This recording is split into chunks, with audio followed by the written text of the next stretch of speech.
The Grand Hall of the Verith Academy had never seen so many witnesses. Observers from 50 different species filled the galleries. Representatives from the Galactic Council sat in the front rows with recording devices capturing every moment. Human ambassadors from a dozen colony worlds watched with desperate hope in their eyes. And at the center of it all stood Grace Holland, facing the judgment of General Sarvith. "You stand accused of violating Sacred Academy rules," Sarvith announced from his elevated platform. His voice echoed through the massive chamber like the verdict of a god. "During the Gauntlet of Sorth, you deliberately assisted cadets from competing units. This is a clear violation of individual competition standards. The punishment is immediate expulsion." Grace stood at attention with her unit behind her. They had refused to leave her side, even though their own graduations were now at risk. Dren and Yuli and Chick stood shoulder to shoulder with their human leader, ready to face whatever came next. "May I speak in my defense?" Grace asked. Sarvith waved his hand dismissively. "You may speak, but nothing you say will change the outcome. The rules are clear." Grace stepped forward and addressed not the general, but the assembled witnesses. "I did assist other cadets during the gauntlet," she said. "When I found them wounded and dying, I helped them survive. When they needed guidance to escape the beasts, I provided it. I did these things not because I am weak, but because I understand something that this academy has forgotten." She turned to face Sarvith directly. "The purpose of military training is not to create killers who care only about themselves. The purpose is to create warriors who will protect others. A soldier who abandons their allies is not strong. They are broken. They have lost sight of why we fight in the first place." Murmurs spread through the crowd. The Torvalians shifted uncomfortably. This was not the philosophy they had been taught. This was something new and strange and dangerous. A voice spoke from the galleries. Torvik Sin rose from his seat and walked down to the main floor. His golden scales caught the light as he approached Grace, and for a moment she thought he was going to attack her. Instead, he turned to face his uncle. "She saved my life," Torvik said.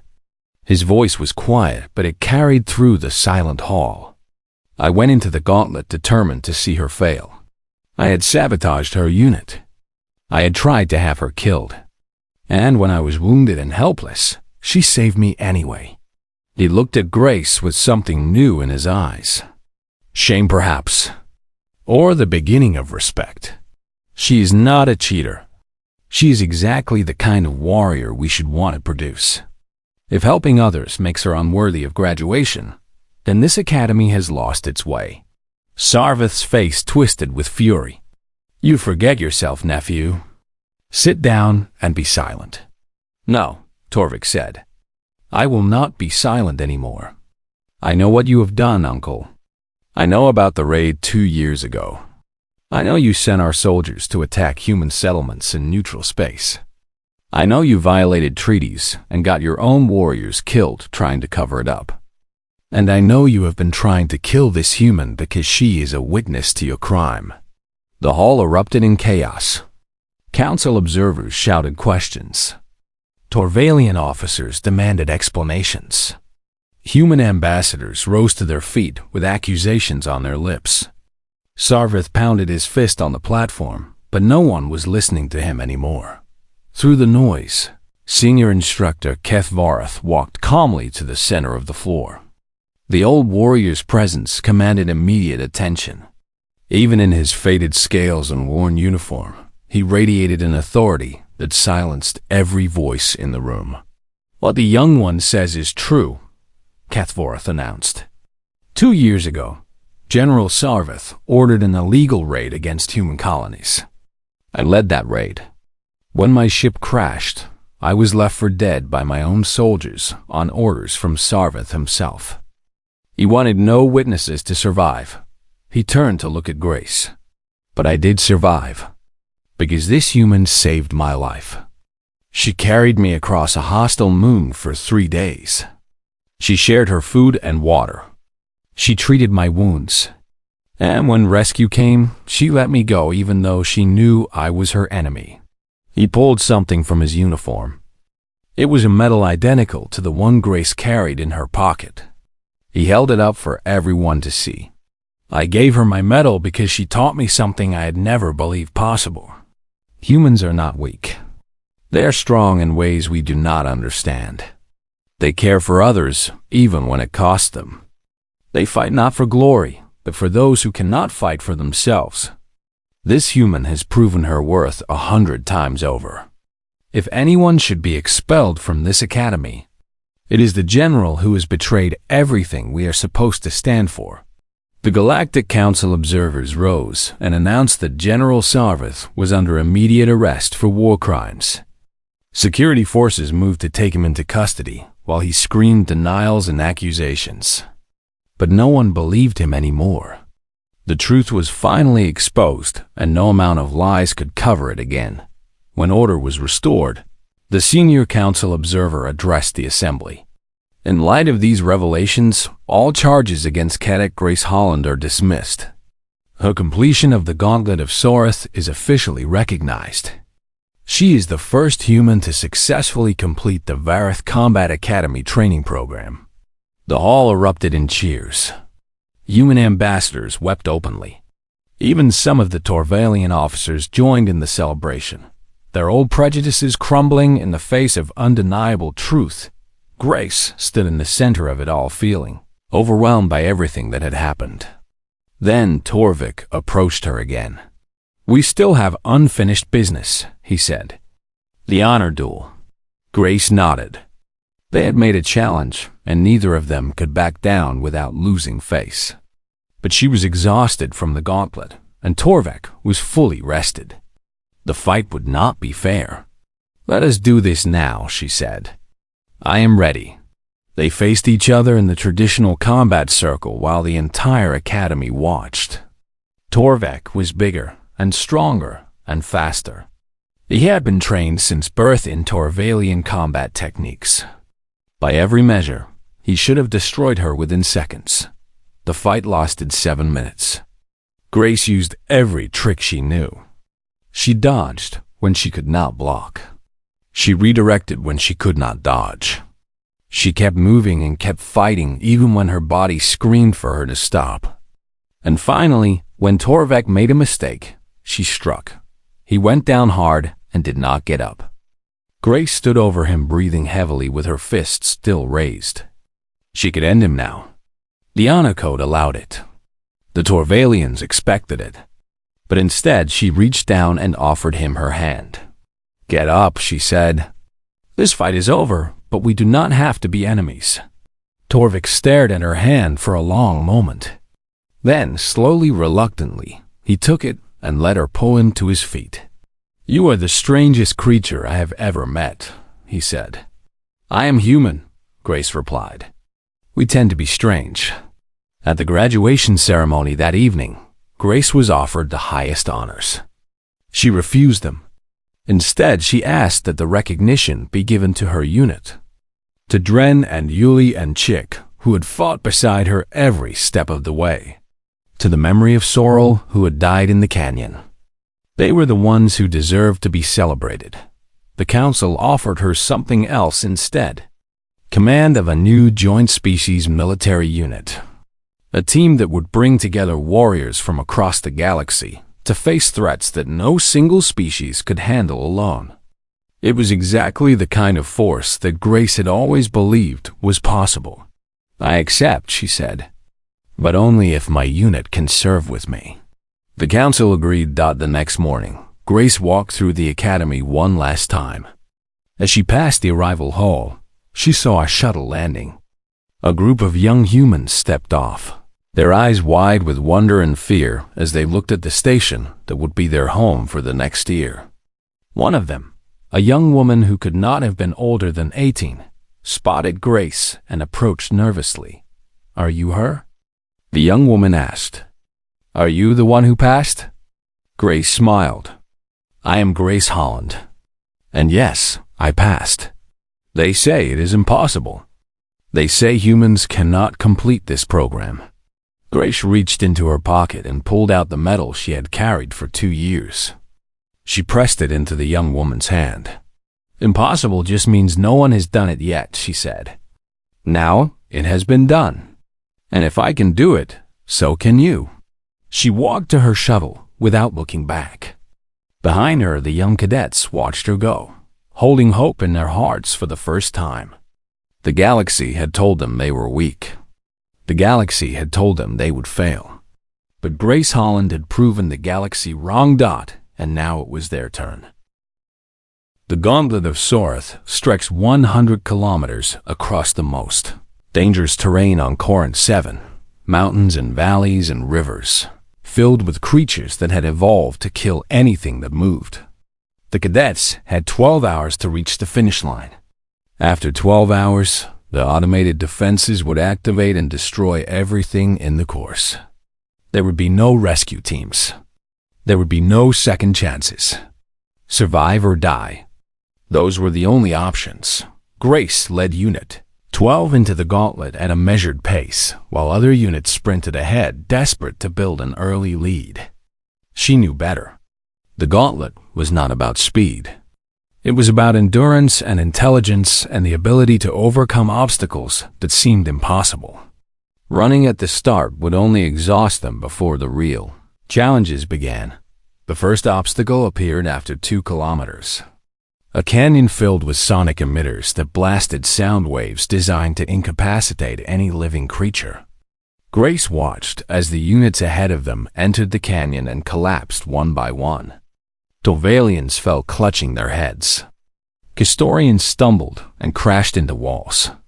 Pelians screamed in pain as the sound waves tore through their sensitive hearing. Within minutes, more than 50 cadets were unconscious on the canyon floor. Grace stopped her unit at the canyon entrance and studied the emitters. They pulsed in a pattern, each wave building on the last to create a resonance that overwhelmed the brain. Most species had similar auditory systems that reacted the same way to the sound. But humans were different. Human ears process sound differently, and human brains could filter noise in ways that other species could not. "We go through together," she told her unit. "Stay close to me and do exactly what I do." She started singing. It was a simple human marching song from her childhood on New Montana. The rhythm was steady and strong, and she matched her footsteps to the beat. Her unit looked at her like she had lost her mind, but they followed her into the canyon. The sonic waves hit them immediately. Dren whimpered and Yuli staggered. Chick's wings buzzed with distress. But Grace kept singing, and one by one they joined her. They did not know the words, but they followed the rhythm. They focused on her voice instead of the painful sounds around them. And step by step, they walked through the canyon while other cadets lay unconscious around them. When they emerged on the other side, only 2 other units had made it through. More than half the cadets in the gauntlet had been eliminated in the first obstacle alone. The second obstacle was a vertical cliff face that rose 300 meters straight up. Climbing gear had been provided, but the rock was smooth and slick with some kind of oil that made every handhold dangerous. Grace studied the cliff and saw something that the designers had not intended. The oil was not natural. It had been applied recently, which meant there was a source somewhere. Nearby. She found the reservoir hidden in a crack at the base of the cliff. She blocked the flow with rocks and debris and waited. Within an hour, the oil began to dry. It was still difficult, but now it was possible. Unit 12 climbed the cliff, while the remaining units struggled below them. At the top of the cliff, they found a forest filled with predators. Creatures with too many teeth and too many eyes stalked them through the undergrowth. Grace led her unit in complete silence. They communicated with hand signals only. They moved from shadow to shadow, never staying in one place long enough to be spotted. 2 cadets from another unit screamed in the distance and then went silent forever. By hour 6, they had covered 40 kilometers and lost no one. But the worst was still ahead. Dren was struggling to keep up. The little Pellion's legs were too short for the pace Grace was setting, and his earlier injuries had left him weaker than the others. Grace slowed down for him even though she knew it was costing them precious time. At hour 8 they reached the Valley of Traps. This was the section that had been modified specifically to kill Grace. The obstacles here targeted human weaknesses. Pits designed to catch creatures of human weight and height. Poison gases calibrated to human respiratory systems. Temperature extremes that would kill a human faster than any other species. Grace sent Chick ahead to scout. The Virax could see spectrums of light that humans could not, and she spotted the traps before anyone could trigger them. They moved slowly and carefully through the valley. Grace watched 2 cadets from another unit die when they stepped on pressure plates she had learned to avoid. She wanted to help them, but there was nothing she could do. The gauntlet did not allow for hesitation or mercy. At hour 10 they reached the final obstacle, and Grace felt her heart sink. The Valley of Sarath stretched before them, 10 kilometers of open ground with no cover of any kind. And between them and the finish line waited the Sarath beast. There were dozens of them. Massive creatures that stood 4 meters tall, with claws that could tear through metal and jaws that could crush bone. They had been genetically engineered thousands of years ago as weapons of war. They were faster than any cadet could run. They were stronger than any cadet could fight. And they hunted by detecting the fear pheromones that every living creature produced when frightened. The surviving cadets gathered at the edge of the valley. Only 20 remained from the original 150. Grace saw Torvik Sin among them, with only 2 of his original units still alive. His golden scales were dull with exhaustion, and there was something in his eyes that she had never seen before. Fear. "We cannot cross," one of the Torvalians said. "The beast will kill us before we reach the halfway point." Grace studied the creatures. They were pacing back and forth across the valley, but they had not attacked yet. They were waiting for something to trigger their hunting instincts. She remembered what she had learned about them during her research.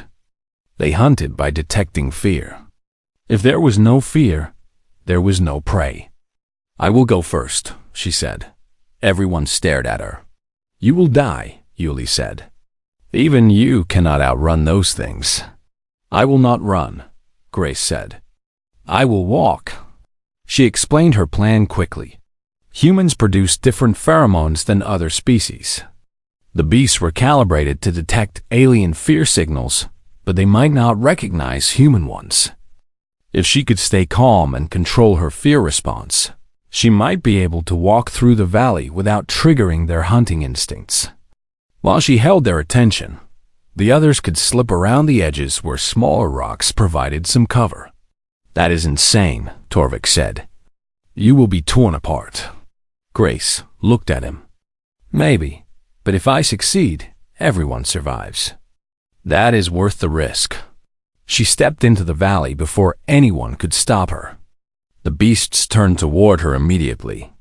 Their massive heads tracked her movement as she walked slowly across the open ground. She could hear her own heartbeat pounding in her ears. She could feel every instinct screaming at her to run. But she controlled her breathing. She steadied her mind. She thought about her father teaching her to ride horses on New Montana. She thought about her mother singing her to sleep as a child. She thought about every peaceful moment she had ever known. The beasts circled her, but they did not attack. They sniffed the air around her with confusion. They could sense that she was alive, but she did not smell like prey. She did not smell like food. She smelled like something they had never encountered before. Something that walked among them without fear. Step by step, she crossed the valley. Behind her, the other cadets crept along the edges, using every bit of cover they could find. The beasts occasionally turned toward them, but Grace always drew their attention back. She was the mystery. She was the thing they could not understand. And as long as they focused on her, they ignored everything else. She reached the far side of the valley with 47. seconds to spare before the automated defenses activated. Behind her, the remaining cadets sprinted the final distance to safety. Even Torvik made it across, his golden scales flashing in the fading light. Grace collapsed to her knees as the tension finally released from her body. Her hands were shaking, and her legs felt like water. But she was alive. Her unit was alive. And they had completed the Gauntlet of Sarth, something no one had accomplished in 40 years. General, Sarvath's voice crackled over the speakers positioned at the finish line. Grace expected congratulations or at least acknowledgement. Instead, she heard words that made her blood turn cold. Cadet Grace Holland, the general announced, your completion of the gauntlet is hereby declared invalid. By assisting enemy cadets during the trial, you violated the rules of individual unit competition. You are immediately expelled from the Vareth Combat Academy. Grace looked up at the observation tower where Sarvath was watching. Even from this distance, she could see the satisfaction on his face. He had found a way to destroy her after all. The gauntlet had failed to kill her, so he would use rules and bureaucracy instead. She stood slowly on trembling legs. This was not over. She had not come this far to be defeated by a corrupt general and his petty manipulations. She had survived the impossible. Now she would fight the unbeatable. One way or another, this ended tomorrow. News of Grace's challenge to Torvik Sin traveled across the galaxy within hours. Human colonies on 100 worlds watched the feeds from Corinth 7 with desperate hope. Alien governments sent official observers to witness what they called the most important military event in decades. A human had survived longer at the Vareth Academy than any before her. A human had challenged a Torvalian noble to single combat under the ancient honor code. And now a human would face the Gauntlet of Sarth, a test so deadly that even the Torvalians themselves feared it. Grace had 6 weeks to prepare. She trained her unit harder than any instructor would have dared. Every morning they ran until their bodies failed. Every afternoon they fought until their muscles could not lift a weapon. Every night they studied maps and tactics until their minds could not hold another thought. Dren the Pelian grew stronger than anyone thought possible. Yuli the Castorian learned to fight with his single arm in ways that made him more dangerous than warriors with 4. Chick the Varax overcame her fear of pain and became a silent, deadly presence in combat. But Grace trained them in something else too. She trained them in human tactics. She taught them psychological warfare, how to make an enemy doubt themselves before the fight even began. She taught them improvisation, how to turn any object into a weapon and any situation into an advantage. She taught them the most important human skill of all, how to keep fighting through pain when their bodies told them to stop. Pain is a signal, she told them one evening as they sat exhausted around a small fire. It tells you that something is wrong, but it does not tell you to give up. That choice is yours alone.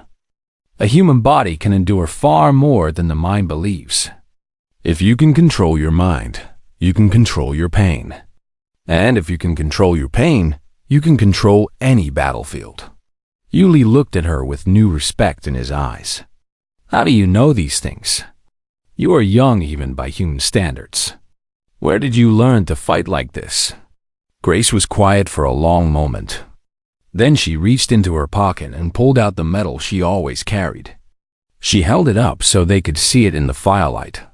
The medal was worn from years of handling, and the symbol engraved on its surface was barely visible anymore. 2 years ago, I was a combat pilot on the border between human space and Torvalian territory, she said. There was a skirmish. My ship was damaged, and I crashed on an uninhabited moon. I thought I was dead, but then I found someone else who had crashed there too. She turned the medal over in her hands. His name was Kethvorth. He was leading a raid against human settlements, but his own soldiers had abandoned him when his ship went down. He was wounded and dying when I found him. By all rights, I should have killed him or left him to die. He was my enemy. His people looked down on humans as lesser creatures. There was no reason for me to help him. But you did, Dren said softly. Grace nodded. I carried him for 3 days across that moon. I shared my food and water with him. I treated his wounds with supplies from my crashed ship. And when a rescue team finally arrived, he was alive because of me. She looked at the medal again. Before we parted, he gave me this. His personal commendation medal, the highest honor a Torvalian warrior can earn. He told me that I had taught him something he had never believed possible. He told me that humans were not weak. We were simply different. And he told me that if I ever wanted to prove human worth to the entire galaxy, I should come to his academy. Yuli was staring at her with his mouth open. Cathvorath is the senior instructor here. He is the most decorated warrior in Torvalian history. And you saved his life? I saved a person who needed help, Grace said. His species did not matter. His rank did not matter. What mattered was that he would have died without me, and I could not let that happen. The unit sat in silence, absorbing what they had heard. Then Yuli spoke again. I lost my arm 2 years ago, he said. I was a merchant hauling cargo between worlds. Our ship was attacked by pirates near human space. They killed everyone except me and a small child from your colony world. A human girl no more than 6 years old. He looked at his missing arm. The pirates were going to sell her. They were going to take her to the markets on the Outer Rim, where children fetch high prices. I could not let that happen. I fought them with my bare hands. I lost my arm, but I saved that girl. I got her back to her family, and they called me a hero. But my own people called me a fool. They said I had ruined my life for an alien child. Grace reached out and put her hand on his shoulder. You are not a fool, she said. You are exactly the kind of warrior this galaxy needs. The weeks passed and the gauntlet grew closer. Torvik Sin continued his campaign of sabotage against Unit 12. He spread lies about Grace through the academy. He convinced other cadets to refuse to train with her unit. And one night, he poisoned their water supply with a substance that nearly killed Dren a second time. Grace wanted to confront him, but she knew she could not. The honor challenge protected them both until after the final trial. Any attack before then would result in immediate expulsion. So she endured his cruelty and focused on preparing her unit for what was coming. 3 days before the gauntlet, Grace discovered something that changed everything. She was studying old records in the Academy archive when she found reports of a military operation from 2 years ago. The operation was classified, but she recognized the date and location. It was the same skirmish where she had crashed and found Cathvorath. According to the records, that operation had been ordered by General Sarvath himself. And according to galactic law, it had been completely illegal. Sarvath had sent Torvalian forces to attack human settlements in neutral space. He had violated treaties that his own government had signed. If the truth ever came out, he would be arrested and imprisoned for the rest of his life. The only reason no one knew was because everyone who participated in the raid was supposed to be dead. Everyone except Cathvorath. And everyone except Grace. She understood now why Sarvath wanted her gone. She was not just a human trying to complete his academy. She was a witness to his crime. She was the only person alive who could connect him to the illegal raid. And if she graduated and returned to human space, she might someday tell the truth. The night before the gauntlet, Grace walked to the memorial wall where the names of fallen cadets were carved into black stone. She found the section dedicated to humans and counted 11 names. 11 people who had come before her with the same dream. 11 people who had failed. She pressed her hand against the cold stone and made a silent promise. She would not be the 12th name on this wall. She would survive the gauntlet. She would defeat Torvik in the honor duel. And then she would expose General Sarvath for the criminal he was. When she returned to the barracks, Yuli was waiting for her. "I heard something," he said quietly. The instructors were talking when they thought no one was listening. The gauntlet has been modified this year. New obstacles have been added specifically designed to exploit human weaknesses. They know exactly how to kill you, Grace. Someone gave them the information they needed. Grace closed her eyes and let out a slow breath. "Then I will have to find a way to survive anyway," she said. Dawn came cold and gray over Corinth 7. Grace stood with her unit at the starting line of the Gauntlet of Sorth. 30 units waited around them, 150 cadets who were about to face the deadliest test in the galaxy. Somewhere in the crowd, Tarvik Sin was watching her with hatred in his golden eyes. Somewhere in the observation tower, General Sarvith was waiting for her to die. Grace touched the medal in her pocket one last time. Then the signal sounded, and she ran forward into the gauntlet with her unit beside her and the eyes of the galaxy upon her. The shuttle descended through the orange clouds of Corinth 7, and Grace Holland pressed her face against the window to get her first look at the Vareth Combat Academy. The station spread across the rocky moon like a metal spider, its training grounds stretching in every direction as far as she could see. She had heard stories about this place since she was a child on New Montana. Every species in the galaxy sent their best soldiers here to become warriors, and those who survived the training became legends. Those who failed became corpses or cautionary tales. Grace was 24 years old, and she carried nothing but a small bag of personal items and a medal in her pocket. The medal was cold against her leg as she stepped off the shuttle and into the arrival hall. The air smelled like metal and something sharp that burned her nose.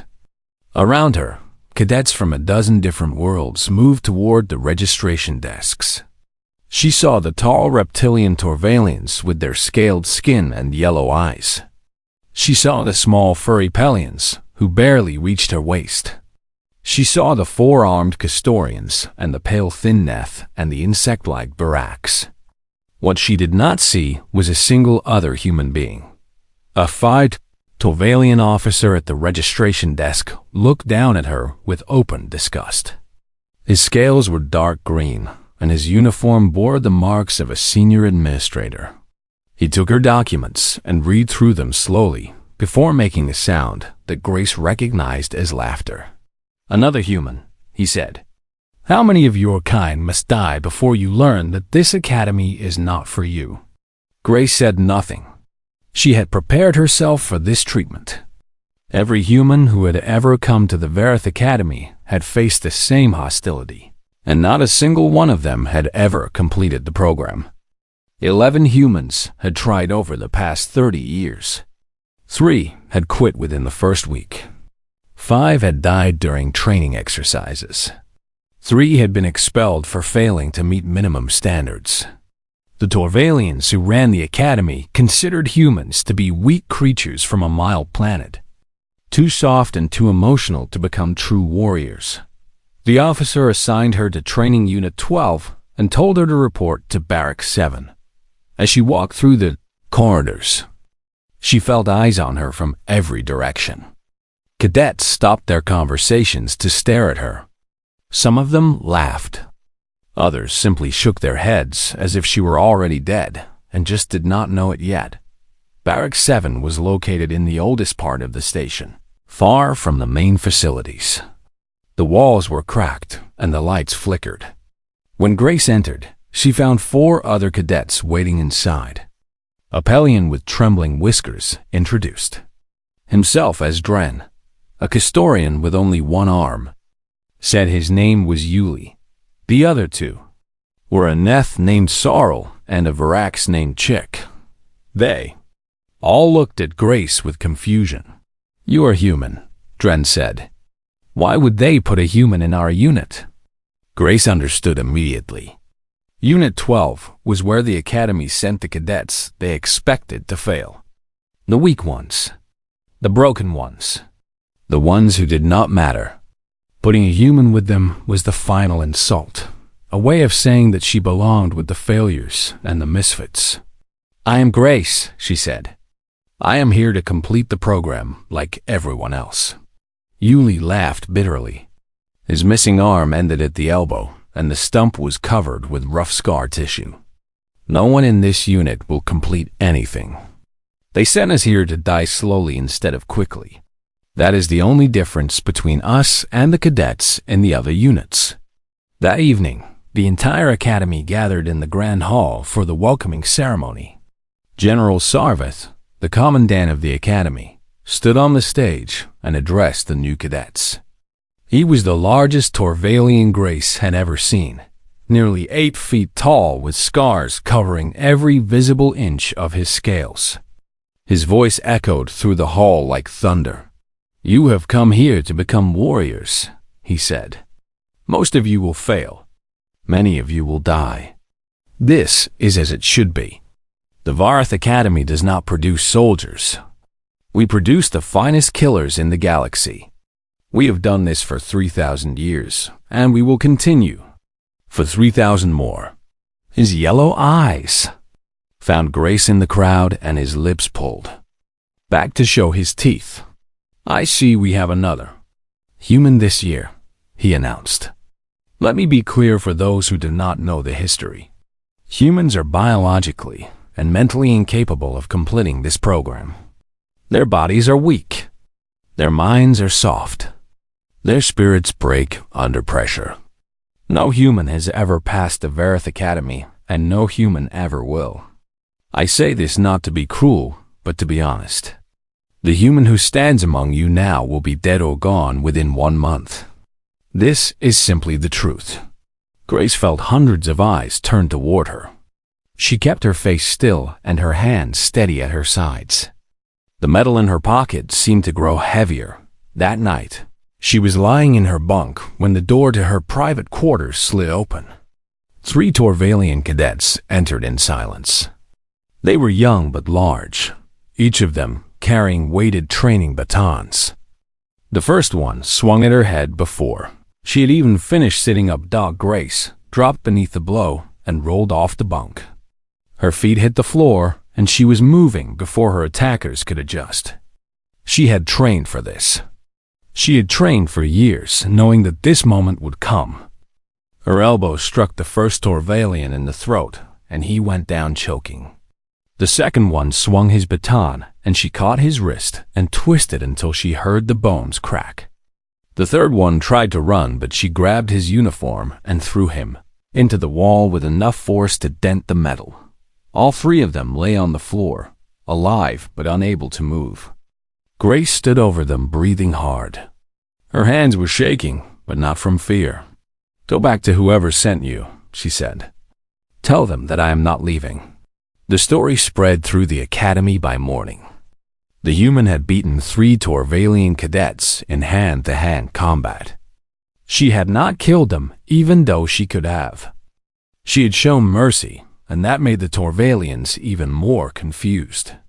In their culture, mercy was weakness. In their culture, you killed your enemies or you became their victim. They did not understand what Grace was trying to prove.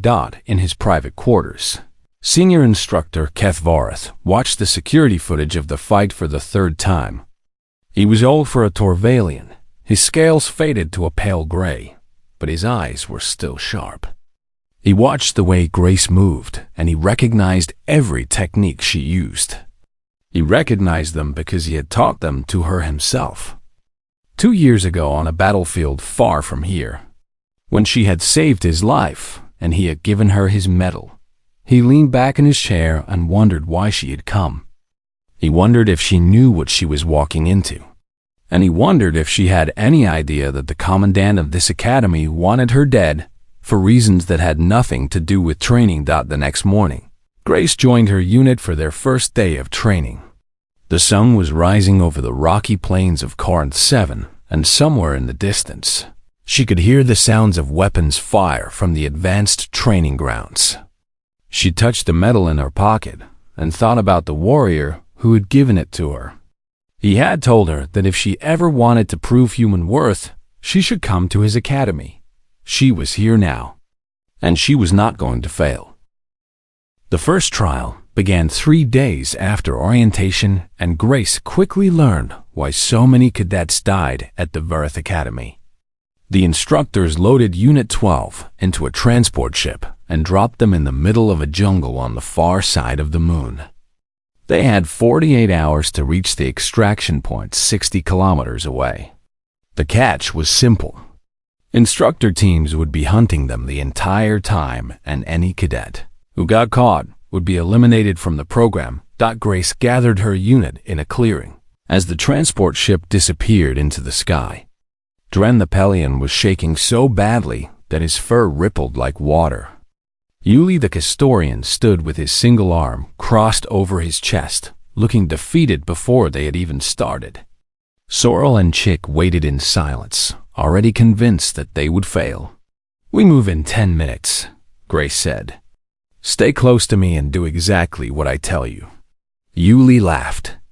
"You think you can lead us, human? You have been here less than a week. What could you possibly know about surviving this place?" Grace looked at him calmly. "I know that the instructors expect us to run straight for the extraction point. I know that every other unit will do exactly that because they think speed is the only thing that matters. And I know that the instructors will be waiting along the obvious routes to pick them off one by one. Then what do you suggest?" Sorrel asked. The Neth's pale face showed no emotion, but there was something like curiosity in his voice. "We go slow," Grace said. "We go quiet. We take the hard path through the thickest jungle where the instructors will not expect anyone to travel. And when everyone else is getting caught, we will be invisible." They followed her into the jungle, and for the next 12 hours they moved through terrain so dense that they could barely see 5 meters ahead. Grace walked at the front, cutting a path with a blade she had made from a sharpened rock. Her arms burned and her legs ached, but she did not stop. Behind her, the aliens struggled to keep up. Pelions were not built for long marches. Castorians relied on their forearms for balance, and Yuli kept stumbling without his missing limb. The Neth Sorrel moved like a ghost, but had no stamina. The Varax Chick made clicking sounds of distress with every step. By hour 20, they heard the sounds of other units being captured in the distance. Shouts and weapons fire echoed through the jungle, followed by silence. Grace kept her unit moving. At hour 26, Dren collapsed. The little Pelion had stepped on a venomous crawler, and the poison was spreading through his body. His breathing became shallow and his eyes rolled back in his head. Yuli knelt beside him and shook his head. "Leave him," Yuli said. "He will slow us down and we will all be caught." Grace ignored him. She lifted Dren onto her back and kept walking. The Pelion weighed almost nothing compared to a human, but carrying him through the thick jungle made every step twice as hard. Her muscles screamed for rest. Her lungs burned for air. But she did not stop. "Why?" Yuli asked as he struggled to keep up with her. "He is nothing to you. We are all nothing to you. Why do you care if he lives or dies?" Grace did not answer. She just kept walking. For 16 hours, she carried Dren through the jungle. She did not rest. She did not complain. She simply put one foot in front of the other until they reached the extraction point with 2 hours to spare. Only 3 other units made it. The rest had been caught or had given up. When the medics took Dren away, he was barely alive, but the doctors said he would survive. Word spread through the academy. The human had carried a wounded teammate for 16 hours without stopping. The other species could not understand it. Torvalians could march for days, but they would never burden themselves with a fallen comrade. Pelions were loyal but lacked the physical strength for such a feat. Castorians were strong, but they valued self-preservation above all else. Only a human would do something so foolish and so brave. The second trial was a live-fire combat exercise. Units faced each other across a rocky valley and fought with weapons set to reduced power. The shots would not kill, but they would hurt badly, and anyone hit 3 times was eliminated. Grace led Unit 12 to a surprising victory by using tactics the other species had never seen. She had them dig trenches and create false positions. She had them attack at night when most species were resting. She had them use sound and light to confuse the enemy, while the real assault came from an unexpected direction. After the exercise, a Torvalian cadet named Torvik Sin approached Grace in the mess hall.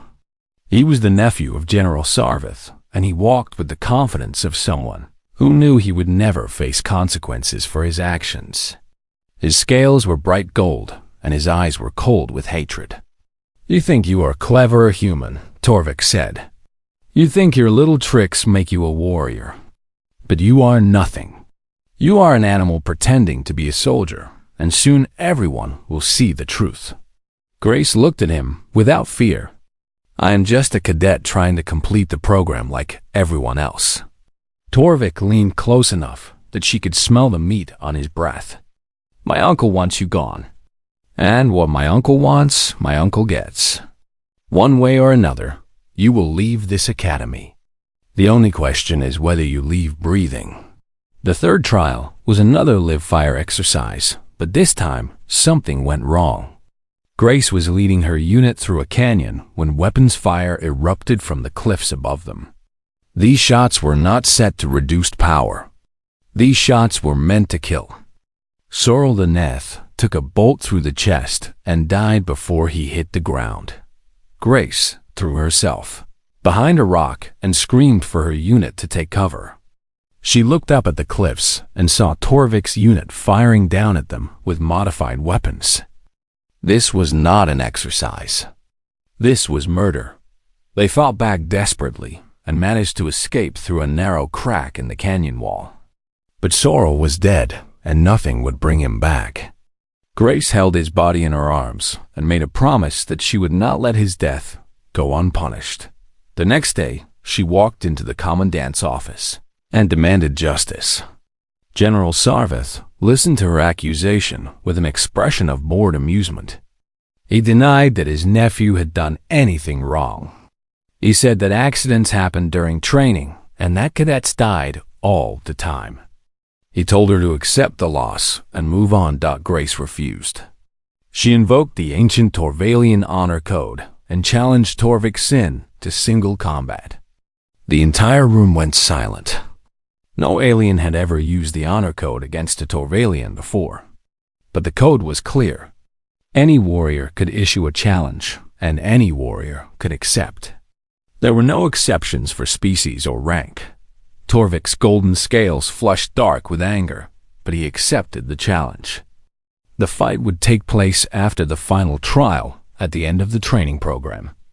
Until then, neither of them could harm the other. That night, Senior Instructor Kethvarth summoned Grace to his quarters.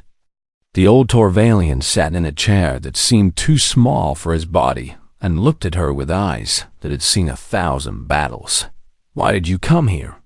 he asked. "You could have done anything else with your life. You could have stayed on your colony world and lived in peace. Why risk everything to prove something to people who will never accept you?" Grace reached into her pocket and pulled out the medal. She placed it on the table between them. "Because someone told me that humans could never do it," she said. "Because someone told me that we were too weak and too soft and too emotional to be warriors. And I needed to prove them wrong." Kethvarth looked at his own medal sitting on the table, and something changed in his old yellow eyes. Something that might have been respect or might have been fear. "The final trial has been announced," he said quietly.